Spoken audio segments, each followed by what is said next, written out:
Assalamualaikum warahmatullahi wabarakatuh. Perkenalkan, saya Damara Saputra Siregar, SSTM PAR, merupakan salah satu dosen di Politeknik Negeri Lampung, jurusan Ekonomi Bisnis, Program Studi Pengelolaan Konvensi dan Acara, dan aktif mengajar di Prodi Perjalanan Wisata.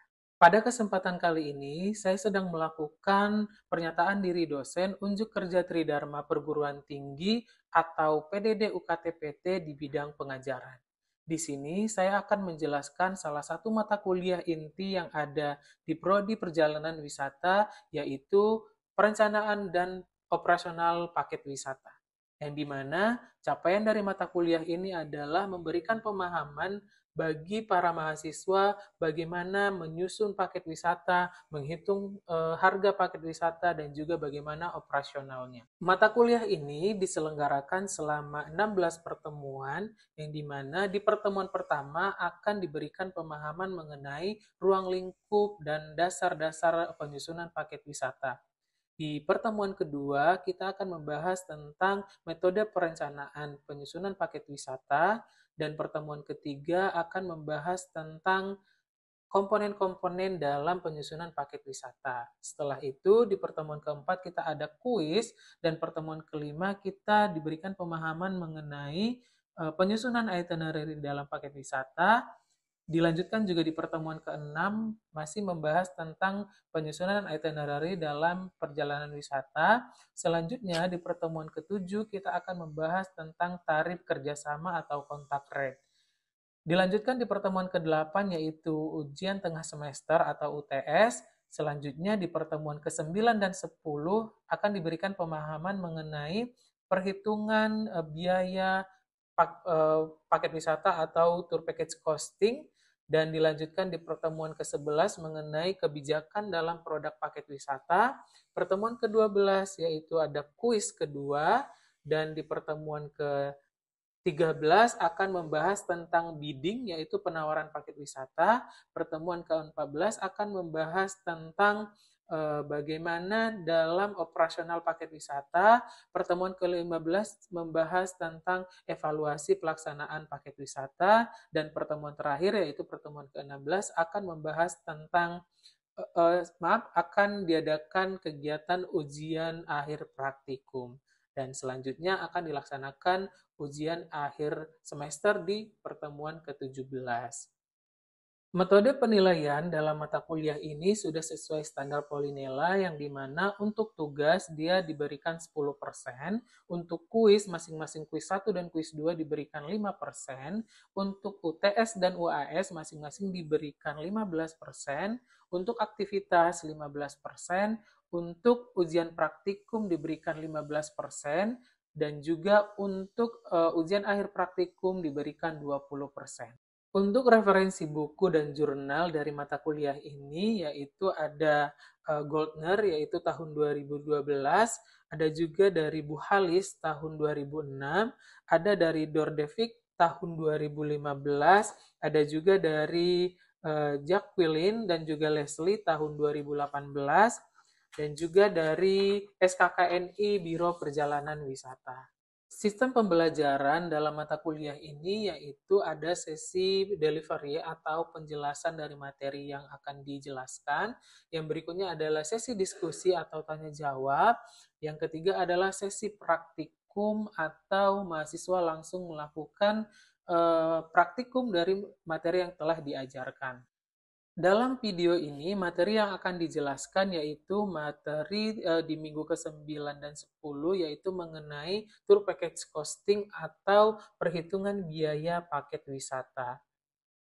Video ini akan memberikan gambaran bagaimana proses penyampaian materi di dalam kelas. Selamat menyaksikan. Action. Oke, selamat siang semuanya.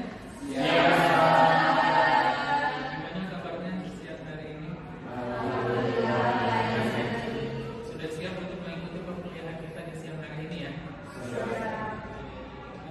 Oke, kita mulai ya. Bismillahirrahmanirrahim. Assalamualaikum warahmatullahi wabarakatuh. Waalaikumsalam warahmatullahi wabarakatuh.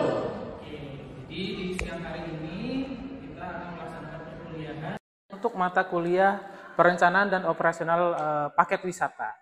Sekarang sudah masuk ke pertemuan ke-9 ya, yang dimana pertemuan-pertemuan sebelumnya dengan Mr. Anwar, sekarang di pertemuan ini akan saya yang mengampu sampai nanti di UAS nanti ya. Nah, tentunya di pertemuan ke-9 ini materinya sudah semakin mendalam nih. Nah, jadi yang akan kita bahas di pertemuan hari ini adalah tentang tour package costing. Bukan ghosting ya, tapi costing. Yang suka ghosting biasanya Roni kayaknya ya. Aduh, di ghosting lewat. Jadi tour package costing atau perhitungan paket wisata. Atau yang biasa juga kita istilahnya di dunia tour and travel kita selalu sebut quotation. Jadi kalau misalnya nanti kalian di perusahaan tour and travel lagi ngitung paket wisata nih gitu kan, kalian jadi staff tour planner-nya, terus ngajuin paket wisatanya ke atasan misalnya gitu kan, untuk paket wisata ke Bandung Jogja udah selesai belum? Quotation-nya udah, perhitungannya udah gitu maksudnya gitu. Jadi quotation. Walaupun kita sering dengar quotation itu lebih ke quote gitu kan, tapi kalau untuk di industri tour and travel biasa memang kita sebutnya quotation gitu. Jadi jangan tabu lagi dengan kata-kata quotation nanti kalau misalnya kalian sudah ada di industri tour and travel gitu ya. Tentunya materi ini sangat penting buat kita ya untuk di program studi perjalanan wisata, karena salah satu capaian lulusan kita adalah tour planner. Jadi tidak lucu kalau misalnya nanti kalian tidak bisa merencanakan paket wisata, khususnya menghitung paket wisata. Gitu ya. Oke, sudah siap kira-kira untuk kita lebih mendalami materi ini? Sudah ya. Oke. Tapi sebelum kita lebih lanjut, ada baiknya kita berdoa dulu. Semoga perkuliahan hari ini bisa lancar dan juga nanti apa yang disampaikan bisa bermanfaat buat kita semua dan diserap dengan maksimal. Berdoa menurut agama dan kepercayaan masing-masing, dimulai. Oke, berdoa selesai. Baik, kita mulai. Sebelum kita lebih lanjut, kita coba review kembali materi yang sudah diajarkan sebelumnya. Jadi kita coba ingat-ingat lagi ya. Jadi jangan sampai materi yang sudah lalu malah dilupain. Cukup mantan aja yang dilupain gitu ya. Jadi jangan materinya yang dilupain gitu kan. Nah, ada beberapa poin yang penting yang akan mempengaruhi pengetahuan kalian nanti di materi ini. Jadi kalian harus bisa dulu menguasai yang 3 poin di atas ini, baru bisa menguasai nanti materi yang akan lebih lanjut gitu. Yang pertama kita coba ulik kembali mengenai komponen dalam menyusun paket wisata. Apa saja kemarin dalam menyusun paket wisata komponen-komponennya? Transportasi, apalagi akomodasi, objek wisata, daya tarik wisatanya ya. Apalagi? Optional tour. Optional tour, tour guiding. Jadi kita harus tahu dulu nih apa saja yang akan kita masukkan dalam paket wisatanya, gitu ya.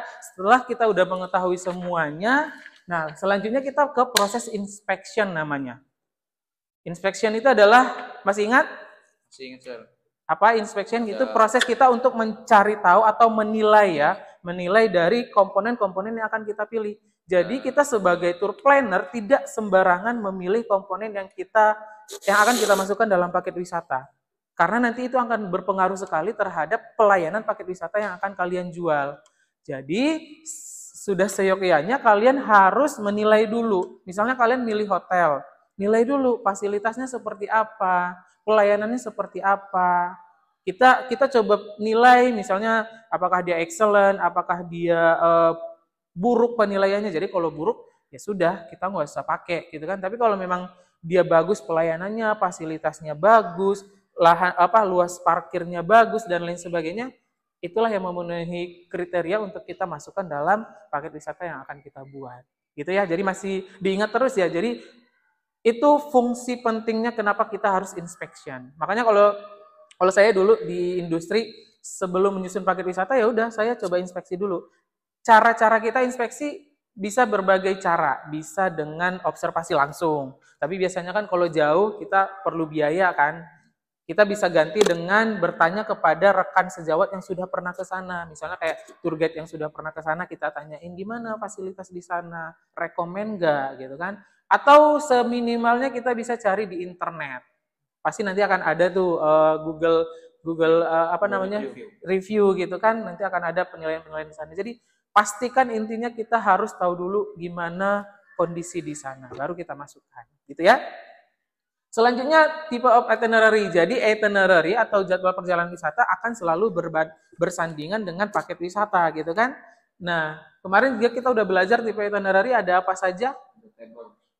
Ada table atau matrix, apalagi narasi ya, dan juga peta. Nah, sebenarnya ada 3 nih yang biasanya kita gunakan ya, seperti yang sudah disampaikan sebelumnya bahwa kalau kita buat itinerary kita bisa memakai ketiga ini, tapi biasanya yang sering kita pakai untuk promosi atau pemasaran, kita makainya yang narasi.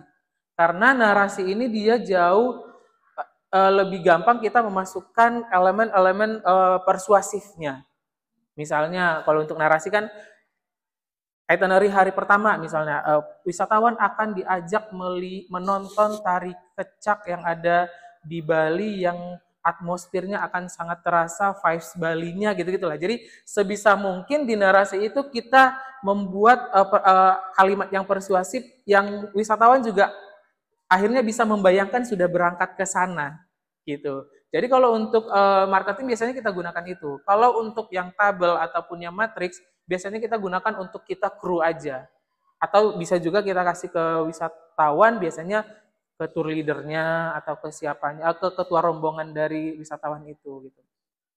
Jadi untuk materi-materi ini saya harap jangan kita lewatin lagi, jadi diingat-ingat kembali. Nah, sekarang kita coba masuk ke materi hari ini, yaitu perhitungan paket wisata. Jadi di slide ini saya tampilkan bagaimana kita cara menghitung paket wisata. Ada beberapa tahapan. Yang pertama, kita membagi cost komponennya menjadi 2, yaitu ada fixed cost dan juga variable cost. Selanjutnya, setelah kita tahu yang mana fixed cost dan juga variable cost, kita menghitung total cost-nya berapa, selanjutnya menghitung cost per fax-nya berapa, dan juga menambahkan profit. Sebenarnya langkahnya cukup sederhana. Kayak kita ngitung sehari-hari sebenarnya ini yang sering kita lakukan gitu ya. Jadi gampang banget kok kalau untuk menghitung paket wisata itu. Sekarang kita coba lanjut. Kira-kira ada yang sudah pernah dengar apa itu fixed cost dan variable cost? Sudah ya. Sierra, apa yang kamu ketahui tentang fixed cost? Kalau fixed cost itu ya pasti sesuai dengan jelas kan. Dia nggak berubah. Biayanya yang tidak akan berubah. Kebalikannya dengan variable cost ya, dia pasti berubah. Ya, sama seperti yang ada di slide bahwa biaya fixed cost itu adalah biaya yang jumlahnya tidak berubah dan tidak berpengaruh dengan berubahnya atau bertambah atau berkurangnya jumlah penumpang ataupun tamu. Sedangkan yang variable cost dia akan berubah sesuai dengan jumlah tamu. Jadi contohnya nih ada di slide-nya. Contoh kecilnya seperti ini. Jadi kalau untuk fixed cost dalam penyusunan paket wisata itu misalnya bus. Bus itu masuk fixed cost apa variable cost? Fix ya. Jadi kalau kita sudah ingin menyewa yang seat 25 yang medium bus, jadi mau 10 orang di dalamnya, mau 15 orang di dalamnya, mau 20 orang gitu, nggak penuh 25 orang, harga bus itu akan tetap segitu per hari. Misalnya 2.500.000 per hari gitu kan, akan tetap segitu, nggak akan berubah. Kita nggak akan bisa nego 2.500.000 sehari, isinya cuma 10 orang kok, kurangin gitu kan, nggak mungkin gitu ya. Jadi akan tetap segitu. Itu yang namanya dengan fixed cost. Sedangkan yang variable cost dia akan berubah. Contoh kecilnya kalau untuk di variable cost makanan. Jadi kalau kita udah pesen makanan di restoran sejumlah wisatawan kita, ya pasti kita akan bayar sejumlah wisatawan. Nggak mungkin wisatawannya 36, tapi kita pesen 20, jadi 20 bagi-bagi nih 36 gitu kan. Kita akan diamuk sama wisatawan gitu kan. Jadi itu yang disebut dengan variable cost. Jadi kita harus tentukan dulu yang mana yang fixed cost, yang mana variable cost. Ini berdasarkan pengalaman sering menjadi kebalik-kebalik. Mahasiswa sering kebalik-kebalik. Yang mana fixed cost, yang mana variable cost. Jadi harus benar-benar jeli kita menilai yang mana yang masuk fixed, yang mana yang masuk variable. Gitu ya. Nah, ini formulanya. Jadi formulanya juga sangat sederhana. Untuk total cost-nya kita tinggal tambahkan fixed cost dan variable cost tadi. Nah, untuk per pax-nya kita tinggal bagikan ke total pax. Gampang. Jadi rumusnya sangat gampang sekali. Jadi nggak usah dibuat rumit. Gampang sekali untuk menghitung paket wisata. Nanti akan langsung muncul berapa harga per pax-nya. Contoh untuk form kita menghitung paket wisata ada seperti di slide ini. Jadi saya biasanya dulu di industri sudah pakai formnya. Jadi kita tinggal masukin biasanya di Excel ya. Kita di Microsoft Excel-nya kita langsung masukin berapa hotel, berapa restoran, berapa untuk tour guide. Langsung kita bagi yang mana fixed cost-nya, yang mana variable cost-nya. Nanti kita bagi setelah secara keseluruhan kita tahu harga totalnya, baru kita bagikan berapa per pax-nya. Dan itulah yang kita akan jual. Nah, nanti slide ini akan saya bagikan ke kalian semua untuk bisa dipahami bersama lagi. Selanjutnya, nah ini. Kita kan orang bisnis ya, pasti ujung-ujungnya adalah duit. Jadi ujung-ujungnya adalah profit, gitu kan. Nah, cara menentukan profit ada dua cara yang biasanya dipakai kalau saya dulu di industri ya. Jadi dengan cara menambahkan persentase atau juga dengan cara menambahkan langsung nominal. Bebas. Ini nggak ada aturan yang kaku. Jadi terserah kalian nanti kalau misalnya jadi tour planner, ya kalian mau pakai yang mana gitu. Mau nambahin persentase kah atau menambahin langsung. Misalnya untuk harga paketnya 1.500.000 per orang. Kita tambahkan 10% aja deh keuntungannya. Jadi berapa tuh? 150 gitu kan. Ya udah segitu aja gitu. Atau langsung tambahin 100.000 aja deh per orang gitu. Jadi bebas. Ini nanti tergantung kalian. Yang berikutnya ini adalah hal yang sangat penting juga terkait FOC, yaitu free of charge atau bahasa sehari-harinya gratisannya. Sering kan kalian dengar kalau misalnya ada yang pesan paket wisata, kalau kita ke sekolah-sekolah, gratisannya berapa nih kata guru-gurunya biasanya gitu kan. Gitu. Jadi selalu ditanyain tuh, karena ini juga menjadi salah satu strategi marketing. Nah, cara menghitungnya juga ada caranya sendiri. Sebenarnya ini juga dalam kehidupan sehari-hari sering kalian lakukan. Misalnya kalian pergi makan nih berenam, tapi teman kalian salah satu ada yang lagi bokek, yang nggak punya duit gitu kan, lagi kirimannya belum datang nih dari orang tua, bayarin dong gitu kan. Tapi kalian nanti berenam, yang punya duit cuma berlima, jadi yang berlima ini patungan, bayar semuanya, dibagikan ke 6 gitu loh. Jadi paham ya? Jadi intinya berapa orang yang berangkat dibagikan lebih kecil gitu. Contoh misalnya, bila harga awal paket wisata itu 100 per pax, 100.000 ya, jumlah tamu sebanyak 6 orang, maka akan dibebankan ke 5 orang gitu loh. Jadi totalnya kan semuanya harusnya kalau 100 harga paketnya 100.000 kali 6 harusnya 600.000 kan total semua, tapi dibebankan hanya ke 5 orang biar nanti yang satu orangnya itu bisa gratis gitu loh. Makanya kalau misalnya kita ke sekolah-sekolah nih biasanya kan jumlah siswanya berapa Bu? Makin banyak nanti makin murah karena pembaginya nanti makin banyak gitu kan. Misalnya 30 orang. Ya sudah berarti kalau hitungan harga paket dari kita 1 juta nih per orang. Jadi totalnya kalau 30 berarti 30 juta ya. Tapi ada guru yang mau ikut misalnya 2 orang gitu kan. Nah, jadi karena kita harus menanggung 2 lagi, otomatis kita butuh cost-nya kalau untuk 1 juta berarti 32 juta dong. Tapi kita nggak bisa membebankan ke gurunya 2 orang gitu kan. Jadi kita bebankan ke 30. Jadi 32 juta dibagi 30 orang. Jadi akhirnya yang 1 juta itu akan bertambah.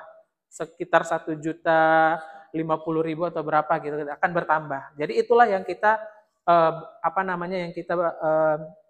sampaikan kepada tamunya, gitu ya. Selanjutnya ini juga menjadi salah satu strategi marketing. Sering kalian lihat kalau misalnya ada paket wisata 1 sampai 2 orang sekian. Terus juga ada 3 sampai 5 orang sekian. Itu strategi marketing, gitu loh. Nah, cara menghitungnya juga sama. Biasanya kita menghitungnya itu berdasarkan kapasitas transportasinya atau juga kapasitas dari akomodasinya. Jadi kita sesuaikan. Kalau 1 sampai 2 orang biasanya kita pakai apa? Mobil pribadi biasanya ya. Misalnya kalau untuk 3 sampai 5 juga masih mobil ya, mobil yang agak besar misalnya elef biasanya yang 6 sampai 9 dan seterusnya. Biasanya kita bagikan seperti itu. Apalagi yang untuk open trip biasanya ada tuh seperti ini 1-2 orang sampai 20 sampai ke atas itu berapa. Nah, ini cara menghitungnya adalah strateginya kita bisa buat pembagi 1, 2 dan 3 atau pembagi jumlah terkecil, jumlah tengah dan jumlah terbesarnya.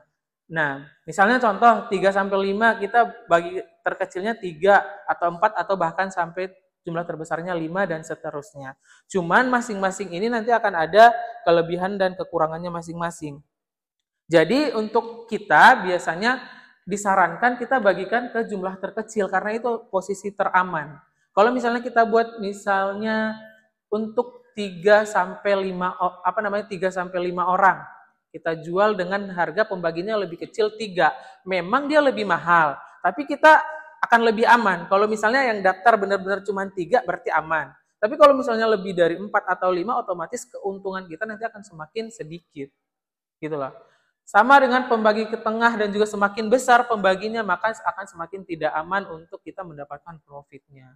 Jadi itu strategi kita untuk menentukan confidential agent tarifnya, gitu ya. Yang berikutnya adalah ini contoh simulasi untuk agent tarif tadi ya. Misalnya total cost per pax itu 1 juta, untuk 3 orang berarti 3 juta dan seterusnya. Nah, jika total cost dengan jumlah pax terbanyak akan dipakai dan dibagikan yang misalnya jika pembagi terkecil maka 5 juta bagi 3, jadi untuk harga satu paketnya itu 1.670. Kalau kita bagi 4, 1.250 dan seterusnya.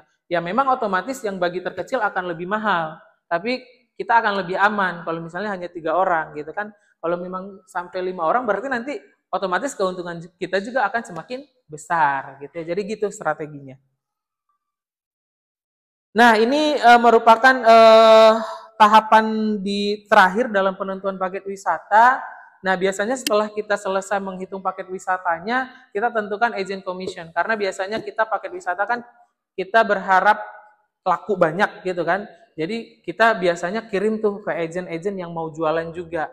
Jadi kita kirim paket kita ke mereka, mereka jualan, kita bisa tentukan agent tarifnya berapa biar mereka juga dapat keuntungan. Gitu ya. Selanjutnya juga markup by agent. Nah, itu terserah agentnya lagi mereka mau markup atau tidak. Yang penting kita udah kasihkan harganya sekian dari kita dan udah termasuk profit tadi. Rounding up itu juga penting. Jika ada angka-angka yang tidak normal, istilahnya yang kurang baik, kita harus bulatkan ke atas. Gitu ya, tapi pembulatannya juga ya, jangan yang terlalu besar ya. Misalnya angkanya di berapa ya? Misalnya 90 harganya misalnya ya 96.300 rupiah gitu kan, tapi kita bulatkan jadi 100.000, itu kejauhan gitu kan. Jadi kalau misalnya harganya 93.500 rupiah, sebaiknya kita bulatkan ke 95.000 gitu lah misalnya. Jadi kita biasanya sesuaikan dengan mata uang, 5.000, 10.000, 50.000, 20.000 gitu ya. Gitu. Jadi jangan sampai kita menjual dengan angka yang seperti ini akan menyulitkan wisatawan gitu kan. Harus dibulatin ke atas. Yang terakhir adalah tour condition, ini paling penting. Jadi setiap paket wisata yang kita buat, kita harus tentukan apa yang include dan apa yang exclude. Jangan sampai ada miss di sana, karena biasanya wisatawan itu mereka mikirnya paket wisata ya sudah semua. Padahal kadang ada beberapa yang belum masuk di sana, termasuk misalnya kayak jajan-jajan, nggak mungkin ya biasanya include ya di dalam paket gitu kan. Terus misalnya belanja-belanja atau bahkan di hotel misalnya, kan hotel biasanya kita cuma sarapan ya. Dia ada biasanya di di minibarnya gitu kan, ada minuman, itu nggak masuk dalam paket kita gitu kan. Nanti dikira wisatawannya masuk, diambil, dimakan, harga di hotel tahu sendiri kan gitu kan berapa mahal. Nah, harus jelas. Tour condition-nya harus jelas. Nah, sebenarnya ini akan kita bahas lagi di minggu-minggu berikutnya, bagaimana kita menyusun term and condition dari sebuah paket wisata. Ada yang harus diikutin dari wisatawan dari paket wisata yang kita buat. Gitu ya. Yang berikutnya terakhir kita harus konversikan juga mengenai paket wisata, harga paket wisata yang kita buat dengan mata uang asing. Karena kan kita berharap paket wisata yang kita buat tidak cuma terjual di Indonesia tapi juga ke luar negeri ya. kita bisa ubah ke misalnya ke yen, Jepang gitu kan, ke rupiah ataupun India dan juga US dollar kalau untuk tamu-tamu dari Amerika dan lain sebagainya. Karena kita berharapkan mereka juga beli ya, jadi mereka biar nggak bingung. Nah, ini form praktikum. Jadi habis ini kita akan coba praktikum. Kalian coba menghitung paket wisatanya. Saya sudah siapkan di sini.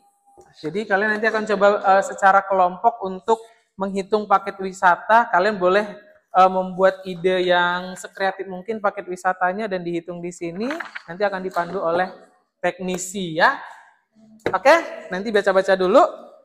Sebelum itu kita ada sesi tanya jawab. Kalau misalnya ada yang mau ditanyakan, silahkan karena materinya sudah selesai. Mungkin izin bertanya, Sir. Oke, ya. Tadi kan Faruk. udah terkait cost production dan segala macam. Itu ngelihat industri sekarang tuh gimana ya? Kita tuh nentuin harga yang tepat buat paket wisata.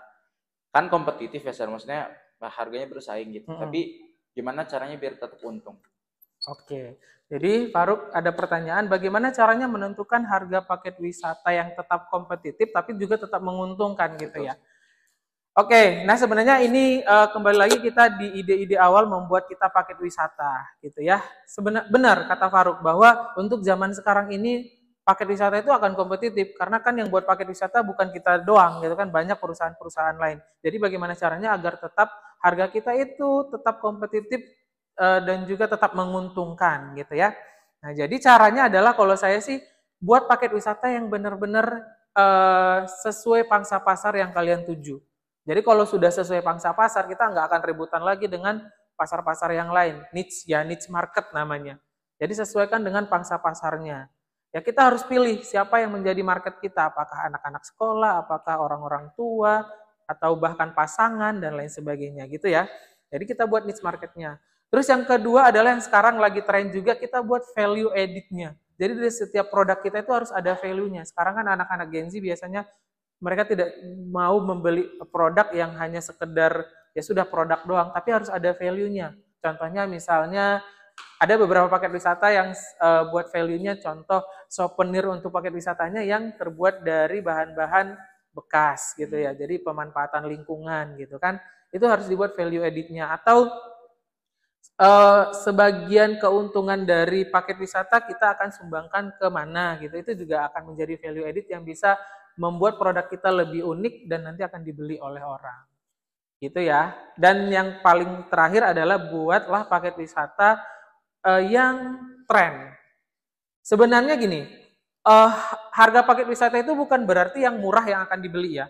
Apalagi Gen Z sekarang lebih pinter ya. Jadi mereka akan melihat ya walaupun mahal, tapi kalau memang banyak fasilitasnya, value-nya banyak, why not? Kenapa nggak beli gitu ya? Jadi sekarang tuh udah lebih ke selektif untuk wisatawan-wisatawan yang membeli paket wisata. Gitu ya. Kurang lebih seperti itu, Faruk. Oke ya, cukup ya.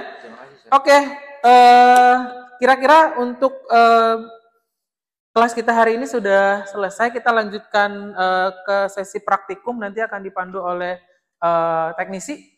Oke, jadi nanti kalau ada pertanyaan-pertanyaan boleh sama teknisi dan juga kertasnya nanti akan kita periksa di minggu depan, gitu ya.